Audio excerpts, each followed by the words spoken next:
বিসমিল্লাহির রহমানির রাহিম। একদম স্পাইসি এবং বেস্ট কোয়ালিটির রোস্টের জন্য যেভাবে মশলা বানাবেন। 1 কেজির জন্য রেডি মিক্স মশলার সাথে 2 টেবিল চামচ কাজু বাদাম বাটা, 1 কাপ টক দইয়ের পানি, 2 কাপ তরল দুধের মধ্যে গরম অবস্থায় মাঝারি সাইজের একটু লেবু চিপে দিয়েছিলাম। এখানে ছানা কেটে গিয়েছিল, সেই ছানাটা এবং পানিটা আলাদা করেছি। ছানাটা রেখে দিয়েছি এবং সেই ছানার পানিটা এর মধ্যে দিয়ে মশলা মেশাবো।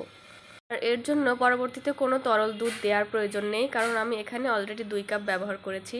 আর ছানাটা তেলের উপরে দিয়ে কষাবো। 1 টেবিল চামচ পরিমাণে চিনি, 2 টেবিল চামচ পরিমাণে লবণ মুরগি সহ অনুমান করে দিয়েছি, 2 টেবিল চামচ পরিমাণে গুঁড়া মরিচ। সবগুলো খুব ভালো করে নেড়েচেড়ে মিশিয়ে মুরগির মধ্যে ঢেলে দিয়ে মাখিয়ে নিব। কিছুক্ষণ খুব ভালো করে নেড়েচেড়ে এটাকে মিশিয়ে নেব এবং মোটামুটি আধা ঘন্টার জন্য এটাকে ম্যারিনেট করে রেখে দিব। আধা ঘন্টা হলো সর্বনিম্ন সময়, এর বেশি রাখতে পারলে আরও ভালো। 2 কাপ পেঁয়াজ 1 থেকে 1.5 কাপের মাঝামাঝি তেলে ভেজে নিয়েছিলাম। এবার সেই তেলে এই মুরগিগুলো পানি চিপে নিয়ে ভেজে নিব। এক পিঠে ভালো করে ভেজে উল্টিয়ে আরেক পিঠে ভেজে নিব।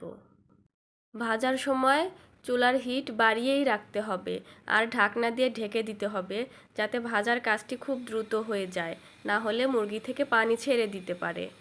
আর ভাজার সময়েই যদি 50% সেদ্ধর কাজ হয়ে যায় তাহলে তো আরও ভালো। এবার ভাজা হয়ে গেছে, সবগুলো তুলে রাখবো। অবশিষ্ট তেলের মধ্যে দিয়ে দেব 2 থেকে 3 টেবিল চামচ পেঁয়াজ বাটা এবং এটা নেড়েচেড়ে পেঁয়াজ ভাজার সুন্দর ঘ্রাণ নিয়ে আসবো। এখন এর মধ্যে ছেঁকে রাখা সেই ছানাগুলো দিয়ে দিব। তবে এটা একদম পারফেক্ট খসখসে ছানা না, অনেকটা মোজারেলা চিজের মতো, কারণ একদম টকবগে দুধের মধ্যে লেবু চিপে দেই নাই। যখন গরম কিছুটা কমে এসেছে তখন দিয়েছিলাম, এজন্য কিছুটা পিচ্ছিল মোজারেলা চিজের মতো হয়েছে। এবার এটাকে খুব ভালো করে কষাবো। কয়েকটি কাঁচামরিচ এর মধ্যে ভেঙে দিব, তবে এটা এখন না দিয়ে শেষের দিকে দিলেও হয়। কাঁচামরিচের খুব সুন্দর একটা ঘ্রাণ আছে, আর এটার ঝালটাও এটাকে বেশি স্পাইসি এবং টেস্টি করে তুলবে। তেল না ছেড়ে দেওয়া পর্যন্ত এই চিজগুলোকে খুব ভালো করে কষাতে থাকবো। যখন তেল উপরে ভেসে আসবে, তেল ছেড়ে দিবে মশলাগুলো, তখন বাকি মিশ্রণটা, মশলার যে মিশ্রণ রয়েছে সেগুলো ঢেলে দিব। আর এই সমস্ত মশলার মিশ্রণগুলো কষাতে থাকবো যতক্ষণ না পর্যন্ত তেলটা ছেড়ে দেয়। টক দইয়ের পরিমাণ বেশি হলে কিছুটা আচারের স্বাদ চলে আসে, তাই লেবুর পরিমাণ কম দিয়ে টক দই বানাতে হবে। আমি যেভাবে বানিয়েছি এভাবেই বানানোর চেষ্টা করবেন এবং ঝাল এবং লবণের পরিমাণটা অবশ্যই ঠিক রাখতে হবে। গুঁড়ামরিচ দিয়ে অথবা কাঁচামরিচ দিয়ে যে কোনোভাবে ঝালের পরিমাণটা একটা সামঞ্জস্যে নিয়ে আসতে হবে, কারণ এটা একটা ঝাল ঝাল স্পাইসি রোস্ট। এবার কষানো হয়ে গিয়েছে, তেল ছেড়ে দিয়েছে, এজন্য আমি এর মধ্যে রোস্টগুলো ছেড়ে দিয়ে আবার কষাবো। এবারে ভাজা চিকেনগুলো মশলার সাথে অনেকক্ষণ নেড়েচেড়ে কষাতে হবে, যতক্ষণ না পর্যন্ত মশলাগুলো চিকেনের গায়ে খুব ভালোভাবে এঁটে ধরে। নাড়াচাড়া করে কষাতে কষাতেই বুঝতে পারবেন কখন কষানো হয়ে গিয়েছে। এখন কিন্তু চিকেনের গায়ে মশলা ভালোভাবে লেগে নেই, ছেড়ে যাচ্ছে। কষানোর মধ্য দিয়েই রোস্ট সেদ্ধর কাজ অনেকটাই সেরে ফেলতে হবে, কারণ বেশি ঝোল দিয়ে আবার যদি ঝোল কমিয়ে আনার চেষ্টা করি তখন রোস্টের স্বাদটা কিন্তু নষ্ট হয়ে যাবে।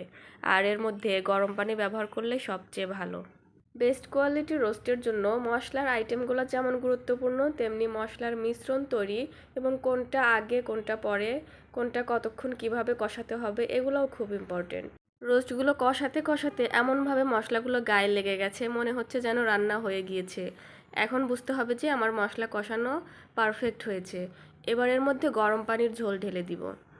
তবে এভাবে কষাতে গিয়ে মশলা কিন্তু পুড়িয়ে ফেলা যাবে না।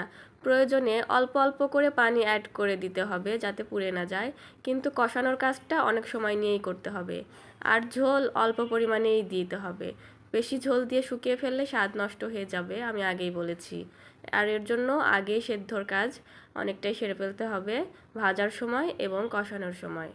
যে পেঁয়াজ বেরেস্তাগুলো ভেজে রেখেছিলাম সেগুলো হাত দিয়ে চটকে গুঁড়া করে ঝোল কিছুটা থাকতেই এর মধ্যে ছেড়ে দিব এবং জোরে জাল দিয়ে ভালো করে নেড়েচেড়ে গা মাখামাখি করে নামাবো।